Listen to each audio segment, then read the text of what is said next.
So these reasoning models, right? So there's like the first generation of models, the LLMs, right? That's what you think of as like ChatGPT or Meta AI Mm-hmm. or like the two most used ones.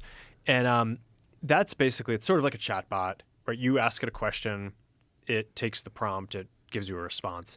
Now, the next generation of reasoning models are basically, instead of just having one response, they now are able to build out like a whole tree of how they would respond. So you give it a question, and it, instead of running one query, it's sort of, maybe it's running 1,000 queries or 1,000,000 queries to kind of map out, here are the things that I could do, and if I do that, then here's what I could do next.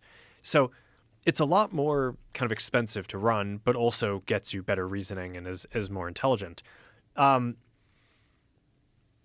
that stuff, I think you do need to be very careful about how you like what the guardrails are that you give it. Mm-hmm.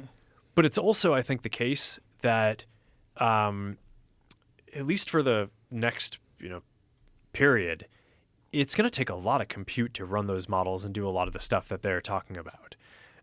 So I don't know. I think one of the interesting questions is like, how much of this are you going to actually be able to do on a pair of glasses or on a phone Mm-hmm. versus is like a government or a company that has like a whole data center going to be able to do?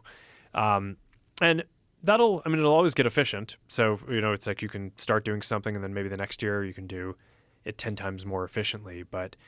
Um, but that's certainly the next set of things that needs to get worked on in the industry, making sure that goes well. Yeah, and then what if that gets attached to quantum computing? Um, I'm not really an expert on quantum computing. My understanding is that's still quite a ways off Mm-hmm. from being like a very useful paradigm. I think Google just had some breakthrough, but I think most people still think that's like a decade plus out. So my guess is we're gonna have pretty smart AIs even before that.